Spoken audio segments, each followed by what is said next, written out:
পৃথিবীর সবচেয়ে ধনী ব্যক্তি তার ছেলের জন্য একজন বুদ্ধিমতী এবং ভালো মনের পুত্রবধূ খুঁজছিল, কিন্তু তার ভয় ছিল ধন সম্পদ দেখে যে কোনো মেয়ে মিথ্যা অভিনয় করতে পারে। এজন্য তিনি সিদ্ধান্ত নিলেন তিনি নিজেকে একজন ভাঙ্গারি বিক্রেতা হিসেবে উপস্থাপন করবেন এবং ওই মেয়েগুলোর পরীক্ষা নেবেন। প্রথম মেয়েটির সামনে যেতেই সে তার দিকে তাকালো এবং ঘৃণায় মুখ সরিয়ে নিল। সে তাকে ধাক্কা দিয়ে বলল, যাও এখান থেকে, হোটেলের সামনে ভিক্ষা চাইতে এসেছ।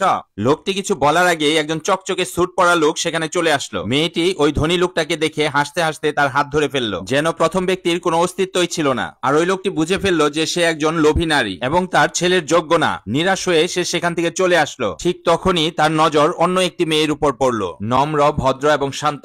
লোকটি সিদ্ধান্ত নিল এবার পরীক্ষা আরো কঠিন হবে। এবার লোকটি নিজেকে একজন নোংরা ভিখারি বানিয়ে ফেললো। সড়কে বসে মেয়েটার কাছে কিছু খাবার চাইলো। মেয়েটি কোনো চিন্তা না করে তার অ্যাসিস্ট্যান্টকে বলল যে তাকে কিছু টাকা দাও এবং তার খাবার প্যাক করে দাও। অ্যাসিস্ট্যান্ট তাকে 10,000 টাকা এবং কিছু খাবার দিল। এটা দেখে লোকটি ভেতর থেকে একদম গলে গেল। লোকটি মনে মনে সিদ্ধান্ত নিয়ে ফেললো যে এটাই আমার ছেলের বউ হবে। কিন্তু তখনই হঠাৎ একটি গাড়ি এসে তাকে ধাক্কা মেরে দিল। মেয়েটির সাথে সাথে তাকে হাসপাতালে নিয়ে আসলো, চিকিৎসা করালো এবং ওষুধের বিল দিল। যেতে যেতে বলল, আঙ্কেল যখন সুস্থ হবেন তখন কিছু পুষ্টিকর খাবার খেয়ে নিয়েন। লোকটির চোখ দিয়ে পানি চলে আসলো। ঠিক তখনই মেয়েটির বাবা সেখানে চলে আসলো এবং মেয়েটিকে থাপ্পড় দিয়ে বলল, তোমার এত বড় সাহস, তুমি আমার পছন্দের ছেলেকে রিজেক্ট করো? দেখো আমাদের শেয়ারের দাম অর্ধেক ডুবে গেছে। সে তাকে জোর করে মাপ চাওয়াতে নিয়ে যেতে চাইছিল। ঠিক তখনই ওই বিশ্ববিখ্যাত শিল্পপতি সেখানে চলে আসলো। তিনি বললেন, এটা শুধু আপনার মেয়ের বিষয় নয়, এটা ন্যায় বিচারের বিষয়। আপনি ওকে শাসন করতে পারেন কিন্তু অপমান করতে পারেন না। মেয়েটি বলল, এটা আমাদের পারিবারিক ব্যাপার, আপনি দয়া করে আরাম করুন। এই কথা শুনে শিল্পপতির মন আরো গলে গেল।